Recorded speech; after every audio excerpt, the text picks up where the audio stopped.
Hello everyone, welcome to my channel Maths Classes. I hope you all are doing good. तो आज हम करने जा रहे हैं क्लास 11th मैथ्स एनसीईआरटी के चैप्टर नंबर 1 के एग्जाम्पल 28 to 34। अगर आपको मेरी वीडियोस अच्छी लगती है तो like this video, subscribe to my channel and get notified. तो चलिए शुरू करते हैं। एग्जाम्पल नंबर 18 में हमें दिया गया है कि show that the set of letters needed to spell cataract and the set of letters needed to spell tract are equal. यानी कि हमें एग्जाम्पल नंबर 28 में ये बताना है, शो करना है कि कैटरैक्ट बोलने के लिए जिन लेटर्स का यूज़ होता है उन लेटर्स का सेट और ट्रैक्ट बोलने में जिन लेटर्स का यूज़ होता है उन लेटर्स का सेट इक्वल है। ओके, सो हम जो कैटरैक्ट वाला है ना उस वाले सेट को एक्स सेट मान लेते हैं। तो हम क्या लिखेंगे, let X be the set of let x be the set of letters in cataract okay, इस कैटरैक्ट को हम अंडर कॉमा में बंद कर लेंगे। ओके, ताकि ये पता चल जाए कि हम इसी के बारे में बात कर रहे हैं। ओके, इसके बाद फिर हम क्या करेंगे कि इसका जो एक्स सेट है ना उसके हम अब एलिमेंट्स लिखेंगे। तो इसके क्या क्या एलिमेंट्स हो जाएंगे, मैंने पहले भी बता रखा है कि अगर किसी वर्ड के जब हम लेटर्स का सेट बनाते हैं तो जो लेटर्स बार बार रिपीट हो रहे हैं हम उनको बार बार नहीं लिखते हैं, हम एक लेटर को बस एक ही बार ही लिखते हैं। तो यहाँ पर आ जाएगा C comma A comma T comma R. Okay, बस ये 4 ही लेटर्स आएंगे बिकॉज जो सी है वो भी रिपीट हो रहा है, ए भी रिपीट हो रहा है और टी भी रिपीट हो रहा है। बट हम एक ही लेटर को बार बार नहीं लिखेंगे, एक लेटर को केवल एक ही बार लिखेंगे। ओके, हमारा जो एक्स सेट है वो CATR के इक्वल आ गया। अब जो हमारा दूसरा सेट है उसको हम वाई सेट मान लेते हैं। जैसे हमने कैटरैक्ट वाले लेटर्स के सेट को एक्स मान लिया, वैसे ही ट्रैक्ट के लेटर्स के सेट को हम वाई मान लेंगे। तो let Y be the set of letters in not cataract, यहाँ पर आ जाएगा ट्रैक्ट। ओके, देन अब इस y का जब हम सेट बनाएंगे तो इसका सेट भी आ जाएगा CAT और R। तो इन दोनों सेट्स को अगर हम देखें तो ये सेम ही है, दोनों के जो एलिमेंट्स है वो सेम ही है। तो हम इसीलिए कह सकते हैं कि जो x सेट है और y सेट है ये एक दूसरे के इक्वल है। अब इसको कंक्लूड करने के लिए हम एक स्टेटमेंट लिख देंगे कि since every element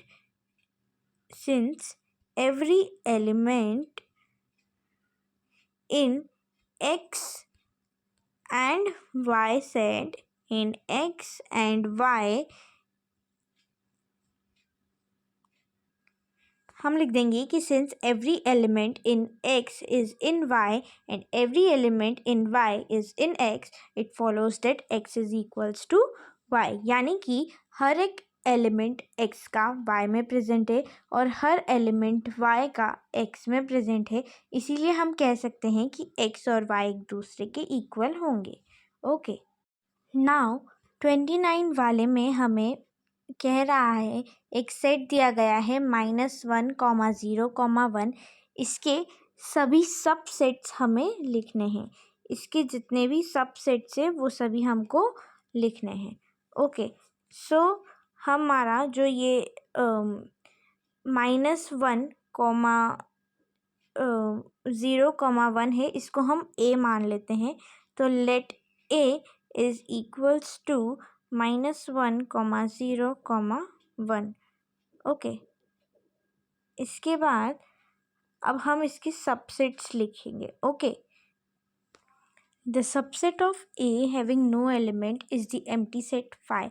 यानी कि अगर एम्प्टी सेट रहेगा तो उसका जो सबसेट होगा वो फाई हो जाएगा। उसके बाद फिर जब एम्प्टी है तब तो हमने देख लिया। उसके बाद द सबसेट्स ऑफ ए जिसमें 1 एलिमेंट हो, यानी कि उनमें बस एक ही एलिमेंट हो। सबसे पहले हमने वो देखा जिसमें कि एक भी एलिमेंट नहीं था। उसके बाद हम देख रहे हैं कि जिनमें एक एलिमेंट हो। उस पहले वाले में एक भी नहीं था, अब एक है। तो the subset of A having one element are कौन कौन से हो जाएंगे वो। सबसे पहले तो हमारे पास हो जाएगा -1, देन उसके बाद कौन सा हो जाएगा 0। ओके, कौन सा हो जाएगा 0, और उसके बाद फिर एक और हो जाएगा एंड दैट इज़ 1। ओके, ये हो जाएगा 1। ये -2 नहीं है, ये -1 है। ओके, तो अब हमने जिनमें एक एक एलिमेंट आ रहा वो वाला सेट देख लिया। अब हम वो सेट देखेंगे जिनमें दो दो एलिमेंट्स आएंगे। ओके, तो the subsets of A having 2 elements are. सबसे पहले हो जाएगा हमारे पास -1, 0 एक सबसेट हो जाएगा। उसके बाद फिर हमारे पास जो दूसरा सबसेट है वो बन जाएगा -1, 1। क्या हो जाएगा -1, 1। ओके, देन उसके बाद हमारे पास एक और सबसेट बनेगा जो कि हो जाएगा 0, 1।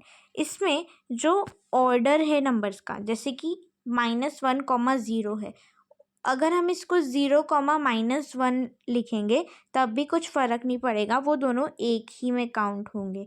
ओके, सो ये जो 2 एलिमेंट्स आ रहे हैं वो वाले सबसेट्स हो गए हैं। अब 3 एलिमेंट्स वालों पर मूव करते हैं। इसके बाद अब हम 3 वाले में जो ए सेट है वो खुद ही हो जाएगा, यानी कि जो ए सेट का जो सबसेट हम बनाएंगे जिसमें कि 3 एलिमेंट्स होंगे वो खुद जो ए सेट है वही हो जाएगा। इसको हम कैसे लिखेंगे? The subset of A having 3 elements of A is a itself. Okay, तो अब हम इकट्ठे सारे लिख देते हैं। So all the subsets of ए,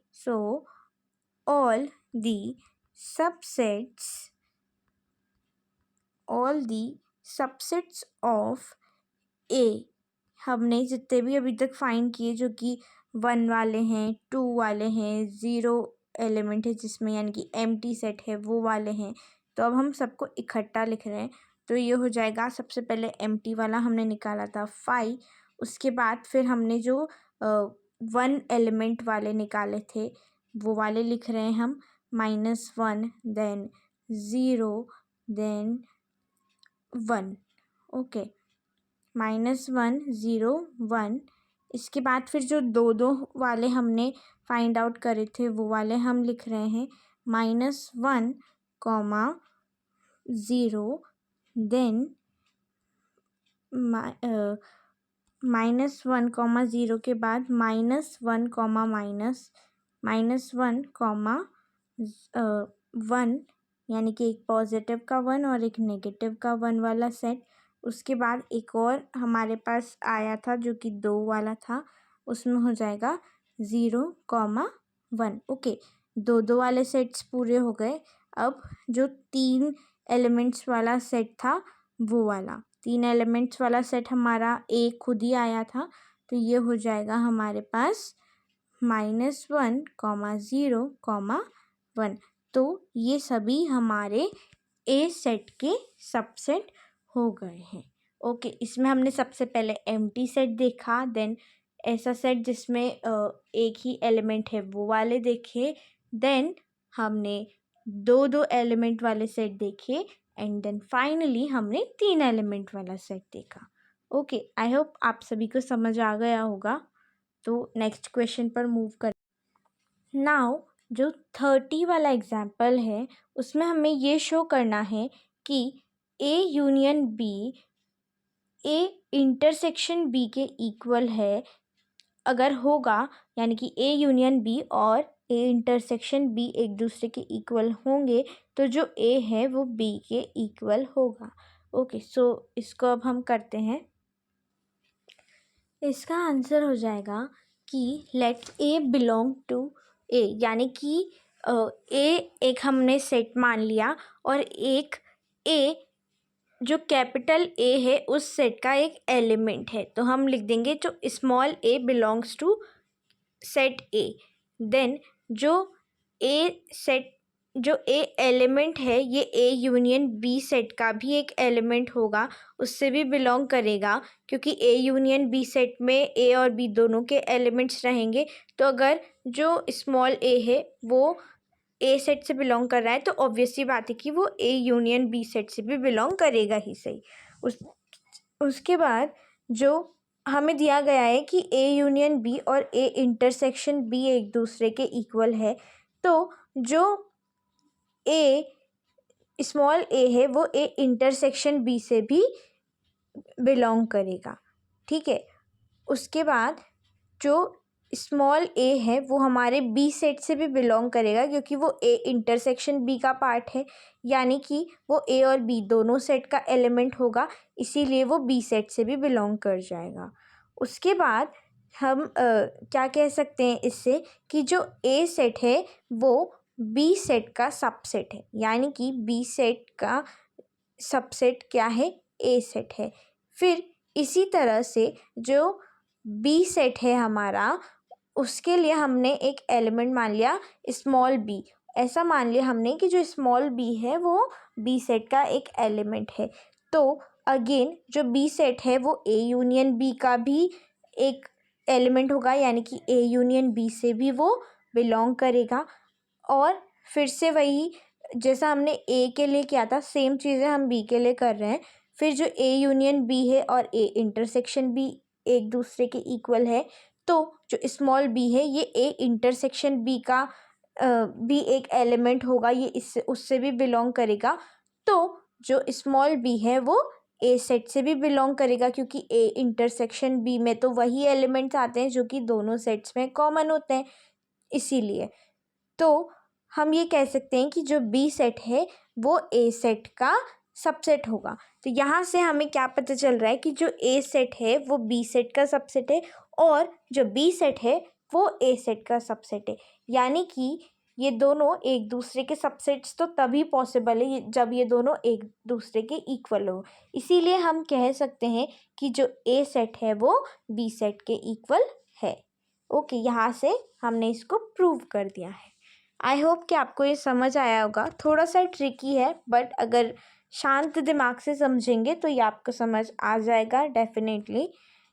अब हम नेक्स्ट क्वेश्चन पर मूव करते हैं। नाउ एग्जाम्पल नंबर 31 में हमें दो सेट्स दिए गए हैं ए और बी, और हमें ये शो करना है कि जो पी ए इंटरसेक्शन बी है वो P A intersection P B के इक्वल है। तो चलो ये करते हैं, इसके आंसर करते हैं।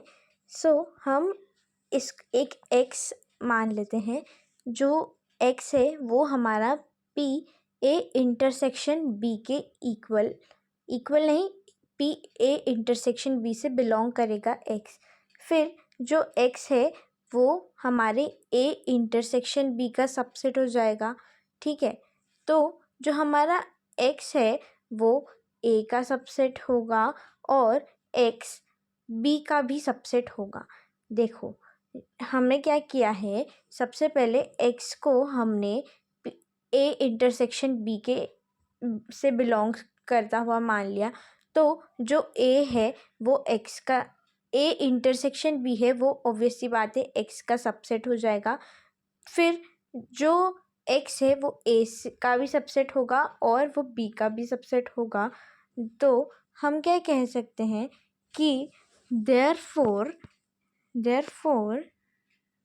जो x है वो PA से बिलोंग करता है और जो x है वो PB से भी बिलोंग करता है, जिसकी वजह से हम क्या कह सकते हैं कि जो x है वो PA इंटरसेक्शन PB से बिलोंग करता है, क्योंकि x दोनों से बिलोंग कर रहा है, यानी कि ये इन दोनों का इंटरसेक्शन है।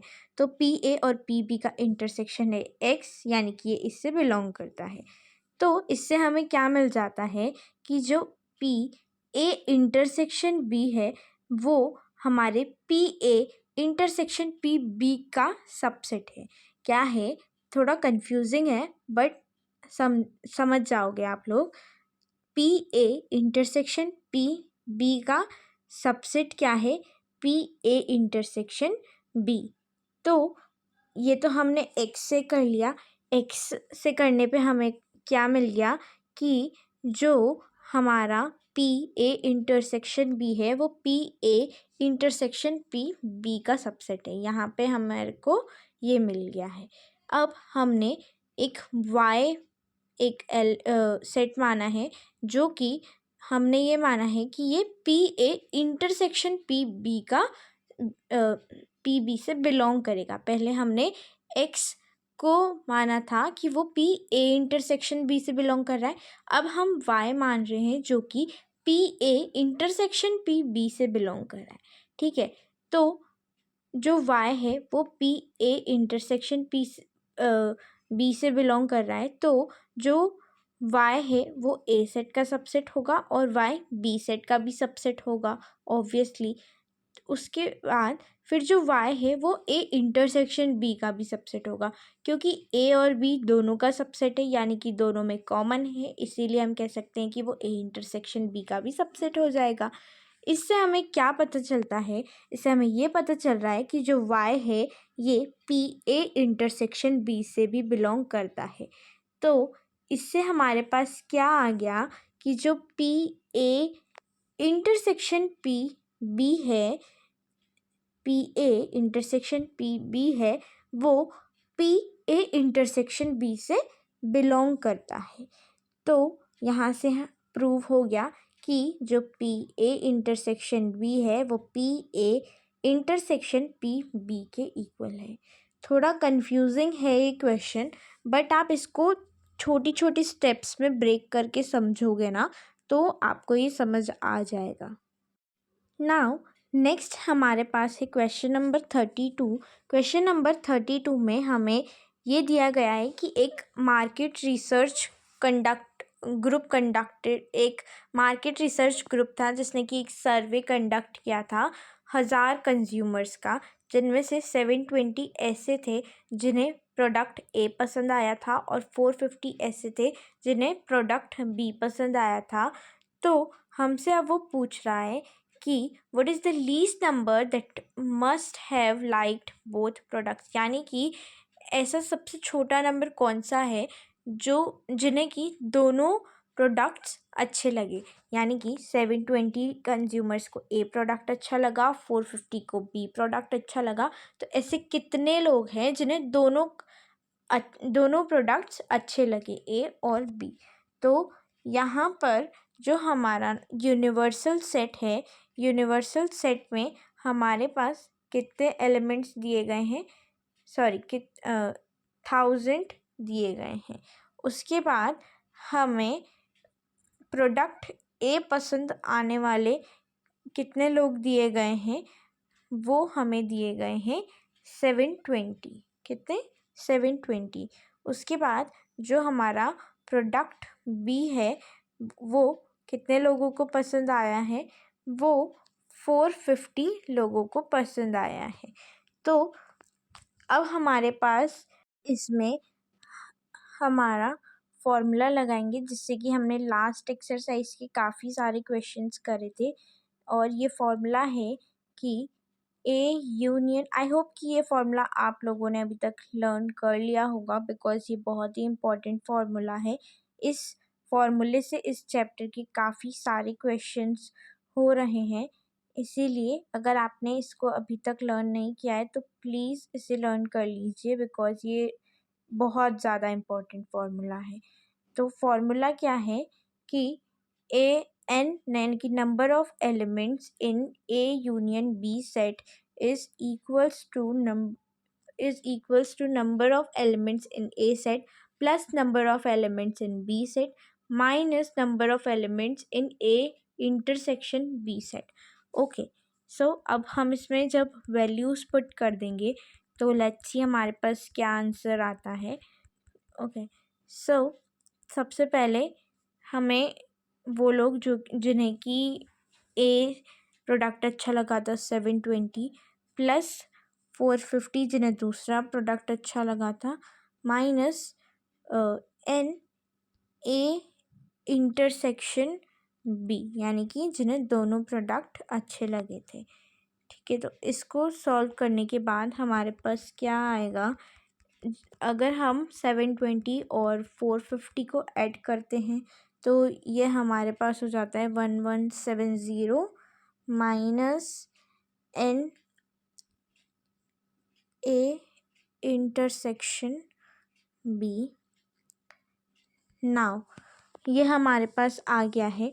अब जो हमारा एस यूनियन टी है वो मैक्सिमम होगा जब हमारा एस इंटरसेक्शन टी सबसे लीस्ट होगा।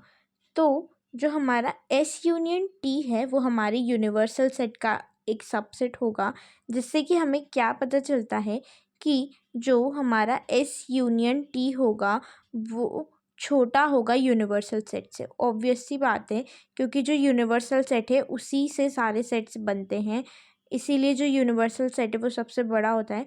तो वो एस यूनियन टी से भी वो बड़ा है या फिर वो उसकी इक्वल भी हो सकता है, जो कि 1000 है। तो जो मैक्सिमम वैल्यू होगी एस यूनियन टी की वो 1000 हो सकती है, क्योंकि यूनिवर्सल सेट में ही उतने ही एलिमेंट्स है। तो जो लीस्ट वैल्यू होगी एस इंटरसेक्शन टी की वो क्या हो जाएगी, 170 हो जाएगी। है अब इसी चीज़ को हमें जब इंग्लिश में यानी कि मतलब एग्ज़ाम में जब हम इसको रिप्रेजेंट करेंगे तो किस तरह से करेंगे। ओके, सो इसको हम इंग्लिश में लिखेंगे, therefore n A union B is maximum when n A intersection B is least. यानी कि जो हमारा ए यूनियन बी है वो मैक्सिमम होगा जब हमारा ए इंटरसेक्शन बी सबसे कम होगा। बट जो ए यूनियन बी है वो यूनिवर्सल सेट का सबसेट है, यानी कि A union B is a subset of universal set implies n a union b is smaller than or equal to universal set, which is equals to 1000. So maximum values of n a union b is 1000. Thus the least value of n a intersection b is 170. Hence the least number of consumers who like both the products is 170। Okay, सो ये इसकी English हो जाएगी। हम इसे इस तरह से लिखेंगे। अगर यहाँ किसी को लग रहा है कि ये 170 कैसे आया, तो जो 1170 है इसमें से हमने 1000 माइनस कर दिया है, क्योंकि 1000 से ज़्यादा तो ए यूनियन बी की वैल्यू आ ही नहीं सकती है, इसीलिए ये 170 आ गई है। ओके, 32 वाला पूरा हो गया है। आई होप आपको समझ आया होगा। चलिए अब नेक्स्ट पर चलते हैं। 33 वाले एग्जाम्पल में हमें कह रहा है कि 500 कार्स ओनर्स की जब इन्वेस्टिगेशन करी गई तो 400 के पास कार ए थी और 200 के पास कार बी थी और 50 ऐसे थे जिनके पास कार ए और कार बी दोनों थी। तो हमसे पूछ रहा है कि क्या ये जो डेटा है ये सही है। चलो अब इसको हम चेक करते हैं। ओके, सबसे पहले हम एक यूनिवर्सल सेट है यू, और इस यूनिवर्सल सेट में सभी कार ओनर्स आ जाएंगे। एम उन लोगों का सेट हो जाएगा जिन्होंने ए कार के ओनर है वो, और एस उन लोगों का सेट हो जाएगा जो कि बी कार के ओनर है। ओके, अब सबसे पहले हम ये लिख लेते हैं कि हमें क्या क्या दिया गया है। यूनिवर्सल सेट दिया गया है 500, then number of elements in M is 400, number of elements in S 200 and number of elements in S intersection M is 50। Okay, ये सारी इन्फॉर्मेशन अब हमारे पास दी गई है। अब हम जो फॉर्मूला इस पूरे चैप्टर में यूज़ करते आ रहे हैं वो सेम फॉर्मूला यहाँ पर लगाएंगे। हमारा फॉर्मूला है NS union M is equals to number of elements in S plus number of elements in M minus number of elements in S intersection M। अब हम इसमें वैल्यूज़ पुट कर देते हैं। तो जब हम इसमें वैल्यूज़ पुट करेंगे तो NS हमको क्या दे रखा है 500, तो ये हो जाएगा 500 प्लस ये है हमारे पास 400 दिया गया है। देन इसमें 200 और ऐड कर देंगे हम एंड 50 सब्ट्रैक्ट कर देंगे, तो ये हमारे किसके इक्वल आ जाएगा, इसका आंसर आ जाएगा 550। जो हमारा NS यूनियन M हमको दे रखा है ये 550 आ गया, बट ये तो गलत होगा बिकॉज जो यूनिवर्सल सेट है उससे ज़्यादा एलिमेंट्स तो S यूनियन M सेट में आ ही नहीं सकते। जब हमारा यूनिवर्सल सेट ही 50 है तो जो हमारा S यूनियन M है वो 550 पॉसिबल ही नहीं है, इसीलिए जो हमारा डेटा है वो गलत हो जाएगा। बट अब हम इसको लिखेंगे किस तरह से, हम लिखेंगे but S union M is a subset of universal set, है ना। एन जो ये S यूनियन M है ये हमारे यूनिवर्सल सेट का सबसेट है और ये इम्प्लाइज करता है कि NS यूनियन M क्या है, ये हमारा ग्रेटर देन और equal to N universal set है, यानी कि number of elements in universal set से ये ज़्यादा बता रहा है, ठीक है। बट ये तो हमारा गलत हो जाएगा बिकॉज यूनिवर्सल सेट से बड़ा तो नहीं हो सकता ना, तो हम लिख देंगे this is a contradiction, so this is a contradiction, so the given data is incorrect,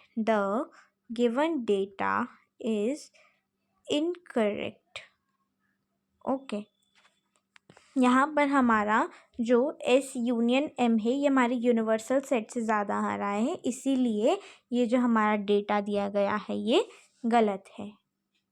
I hope ये क्वेश्चन तो आपको समझ आ गया होगा बिकॉज़ ये तो एक इजी क्वेश्चन ही था। अब हम नेक्स्ट पर एग्जाम्पल 34 में हमें दिया गया है कि एक कॉलेज है जिसने 38 मेडल्स फुटबॉल के लिए दिए, 15 बास्केटबॉल के लिए और 20 क्रिकेट के लिए दिए हैं। तो वो कह रहा है कि if these medals went to a total of 58 men and only 3 men got medals in all the 3 sports. वो कह रहा है कि जो सारे मेडल्स है वो मिला के 58 मैन के पास गए हैं और 3 ऐसे मैन हैं जिन्हें तीनों स्पोर्ट्स में मेडल मिले हैं। तो ऐसे कितने how many received medals in exactly 2 of the 3 sports, यानी कि ऐसे कितने लोग हैं जिन्हें कोई 3 में से कोई 2 स्पोर्ट्स में मेडल मिले हैं। यानी कि वो एक कॉलेज है जिसने कि फुटबॉल, बास्केटबॉल और क्रिकेट के लिए मेडल्स दिए हैं। ये सभी मेडल्स इन टोटल 58 लोगों के पास गए हैं, जिसमें से 3 ऐसे लोग थे जिन्हें तीनों स्पोर्ट्स में मेडल्स मिले हैं। अब वो हमसे पूछ रहा है कि ऐसे कितने लोग हैं जिन्हें किन्हीं 3 स्पोर्ट्स में से कोई 2 स्पोर्ट्स में मेडल्स मिले हैं। ओके, ये क्वेश्चन बहुत ही अच्छा है, इम्पॉर्टेंट क्वेश्चन है, एग्ज़ाम में आता है, तो प्लीज़ इसे अच्छे से समझिएगा। चलो करते हैं। सबसे पहले हम इसमें जो F, B और C से डिनोट कर देते हैं उन लोगों को जिन्हें फुटबॉल में मेडल मिला है, उन्हें F से, बास्केट वालों को B से और क्रिकेट वालों को C से। उसके बाद हम ये देखते हैं कि इसके बाद हम सारी वैल्यूज़ लिख लेते हैं कि क्या क्या हमें गिवन है। जो number of people who got medal in football 38, basketball में 15, क्रिकेट में 20, देन जो जिन्हें तीनों में मिले हैं वो 58 है ना, सॉरी जिन्हें तीनों में मिले हैं वो तो 3 है, यानी कि ये F intersection B intersection C, और जो कि जिन टोटल लोगों को मेडल्स मिले हैं वो 58, यानी कि F union B union C। Okay, इसके बाद हम क्या करेंगे, इसके बाद हम एक आइडेंटिटी लगाएंगे जो कि है F N union B union C किसके इक्वल होता है, NF plus NB plus NC minus NF intersection B minus NB intersection C plus NF intersection B intersection C। ये आइडेंटिटी है, ये आपको याद करनी पड़ेगी। ओके, इसके बाद जब हम इसको सॉर्ट करेंगे तो हमारे पास क्या आ जाएगा, हमारे पास आ जाएगा कि F इंटरसेक्शन B